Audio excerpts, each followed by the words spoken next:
যায়েদকে এমন ভাবে শহীদ করা হয়েছে,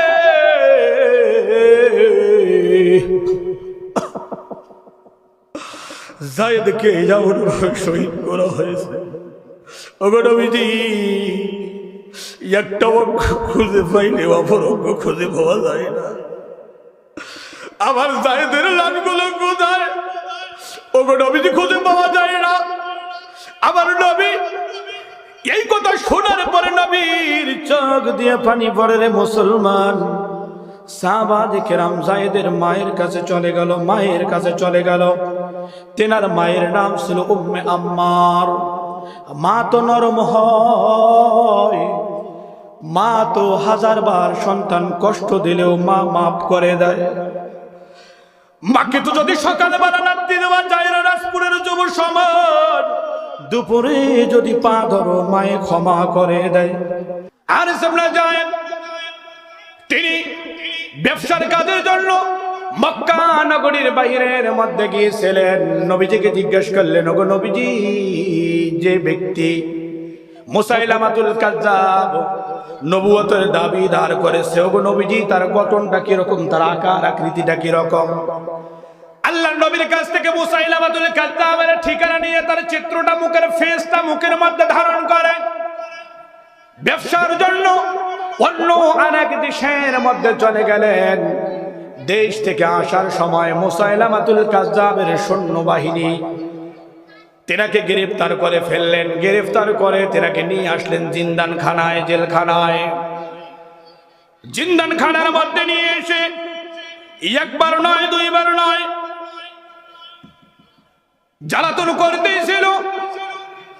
নির্যাতনের উপরে নির্যাতন করতে করতে একটা প্রস্তাব দেয়া হলো, যায়েদ রে, তুমি একটা শুধুমাত্র স্বীকারোক্তি দিবা, তোমাকে এই জিন্দানখানার থেকে মুক্ত করে দেব।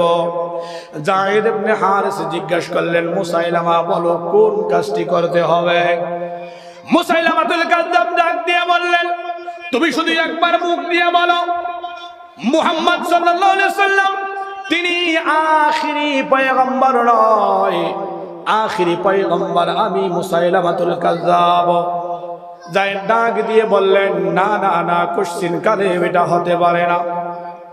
আখিরি পয়গম্বর তো একজনই, জনাবে মুহাম্মদুর রাসূলুল্লাহ সাল্লাল্লাহু আলাইহি ওয়াসাল্লাম। তেনার কাছে আমি কালিমার মালা পড়েছি, মুসলমান হয়েছি। তিনি ব্যতীত আর কোনো নবুয়তের দাবি কেউ করতে পারে না, তিনি আখিরি পয়গম্বর। এ মুসলমান, এই কথা বলার সঙ্গে সঙ্গে যায়েদের ডাইন হাতটাকে কেটে ফেলে দিল। যায়েদ, তোমাকে আবারও সুযোগ দিচ্ছি, বলো বলো আখিরি পয়গম্বর আমি মুসাইলামাতুল কাজ্জাব? না না না, কোশ্চিন কালে ওইটা হতে পারে না। আখিরি পয়গম্বর তো একজন মুহাম্মদুর রাসূলুল্লাহ সাল্লাল্লাহু আলাইহি ওয়াসাল্লাম। তিনি এই কথা বলার সঙ্গে সঙ্গে বাম হাতটাকে কেটে জমিনের মধ্যে ফেলে দেয়া হলো। লালমনির হাতের যুবক, ডান হাত বাম হাতটাকে যখন জমিনের মধ্যে কেটে ফেলে দেয়া হলো, যায়েদকে আবার জিজ্ঞাসা করা হলো, এখনো যদি বাঁচতে চাও এখনো স্বীকারোক্তি দিয়ে দাও, বলো যে মুহাম্মদ আখিরি পয়গম্বর নয়, আখিরি পয়গম্বর আমি মুসাইলামাতুল কাজ্জাব। তিনি আবারও বললেন, না, কোশ্চিন কালে এটা হতে পারে না। যায়েদের ডান পাটাকে কেটে জমিনের মধ্যে ফেলে দেয়া হলো। আবারও পুনরায় জিজ্ঞাসা করা হলো, বলো তুমি একটা বার বলো, আমি মুসাইলামা আখিরি পয়গম্বর মুহাম্মদ নয়। এই কথা বলার সঙ্গে সঙ্গে বাম পাটাকে কেটে আবার জমিনের মধ্যে ফেলে দেয়া হলো। ডান হাত, ডান বাম পা, তেনার সমস্ত অঙ্গগুলো যখন কেটে কেটে পিস পিস করে ফেলে দেয়া হলো, যায়েদের জানটা কিন্তু এখনো পর্যন্ত যায় নাই।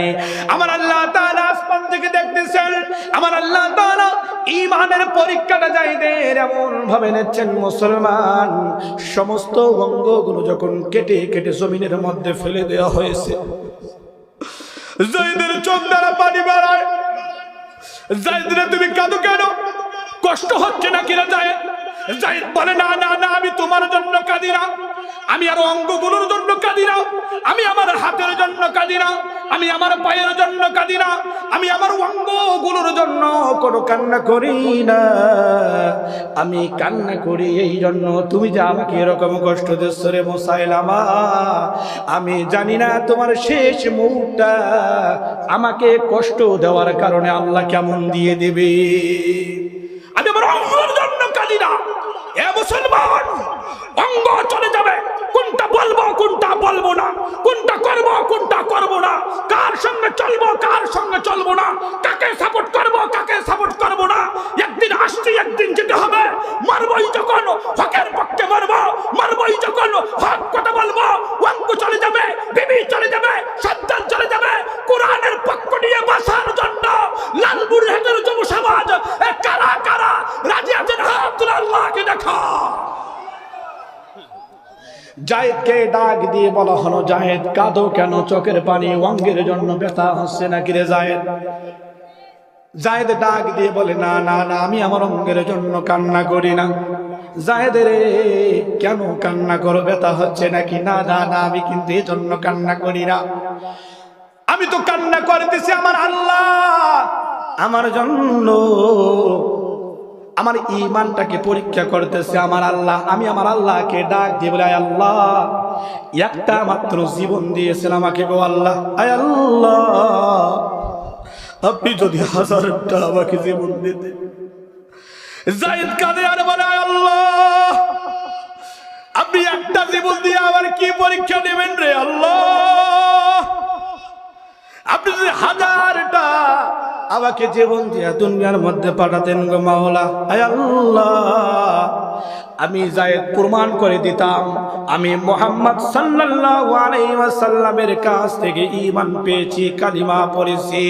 আমাকে যদি 1000টা জীবন দিয়ে দিতেন, একটা একটা করে অঙ্গ ইসলামের জন্য কুরবান করে দিতাম, তবু কালিমার মালা ঈমানের মালা ছাড়তাম না। আল্লাহু আকবার বলতে মন চায় না?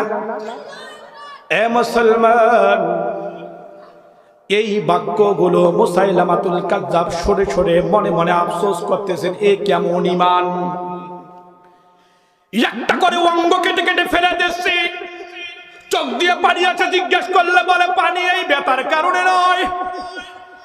যখন দেখতেছে জায়েদের ঈমান এত মজবুত, জায়েদের কল্লাটাকে কাটা হলো। হাদিসের ভাষায় পরিভাষায় বোঝা যায় প্রতিটি অঙ্গকে পিস পিস করে করে মুসাইলামা কেটে কেটে মরুভূমির প্রান্তরের মধ্যে নিক্ষেপ করলো, ফেলে ফেলে দিয়ে দিল। এমন ভাবে ফেলে দেয়া হলো একটা পিসকে আরেকটার সঙ্গে জোড়াই দেওয়া যায় না, একটা পিসকে আরেকটার সঙ্গে লাগানো যায় না। হাতটা যদি পাওয়া যায় নখ পাওয়া যায় না, নখ যদি পাওয়া যায় হাত পাওয়া যায় না, কাল্লা যদি পাওয়া যায় মুখ পাওয়া যায় না, শরীরটাকে পাওয়া যায় না। বিক্ষিপ্ত করে মরুভূমির প্রান্তরের মধ্যে ফেলে দিয়েছে রে মুসলমান। এ মুসলমান, অঙ্গগুলো এমন ভাবে চূর্ণ বিচূর্ণ করে নিক্ষেপ করে ফেলে দিয়েছে, অঙ্গগুলো খুঁজে পাওয়া যায় না। নবী আমার ডাক দিয়ে বলেন, সাহাবীরা রে, জায়েদের লাশটাকে নিয়ে আসো, জায়েদের গোসল দিয়ে জানাজা পড়াবো। সাহাবায়ে কিরাম তালাশ করে এসে নবীজিকে প্রমাণ দেন, নবীজি জায়েদকে এমন ভাবে শহীদ করা হয়েছে,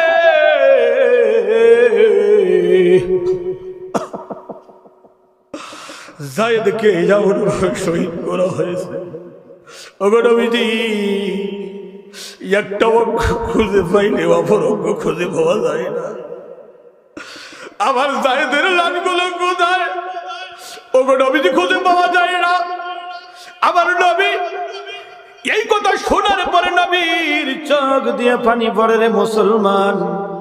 সাহাবায়ে কেরাম জায়েদের মায়ের কাছে চলে গেল, মায়ের কাছে চলে গেল। তেনার মায়ের নাম ছিল উম্মে আম্মার। মা তো নরম হয়, মা তো 1000 বার সন্তান কষ্ট দিলেও মা মাফ করে দেয়। মাকে তো যদি সকালবেলা রাত্রি দেওয়া যায় না, রাজপুরের যুব সমাজ, দুপুরে যদি পা ধরো মায়ে ক্ষমা করে দেয়। মাকে যদি 1000 বার কষ্ট দেয়া হয়, মাকে যদি একটা বার ফোন দিয়ে মা বলে ডাক দেয়া যায়, আল্লাহর কসম করে বলি মায়ের সমস্ত দুঃখগুলো মা ডাকার সঙ্গে সঙ্গে বলে যায়।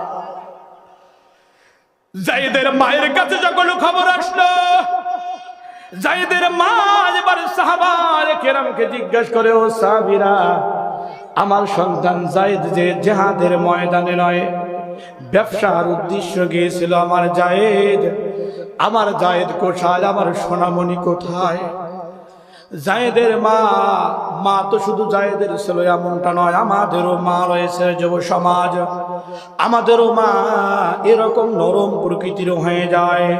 হাদিসের পরিভাষায় হযরত আলকামা রাদিয়াল্লাহু তাআলা আনহু মাকে কষ্ট দিয়েছিলেন, মৃত্যু সরদায় জান যায় না, জান যায় তো যায় না। নবীজি ডাক দিলেন, ও সাহাবীরা দেখো তো আলকামার দুনিয়ার মধ্যে কেউ আছে নাকি? ওগো নবীজি, হ্যাঁ আলকামার একজন মানুষ রয়েছে। ডাক দিয়ে বললেন, নবীজি ও সাহাবীরা কে দুনিয়ার মধ্যে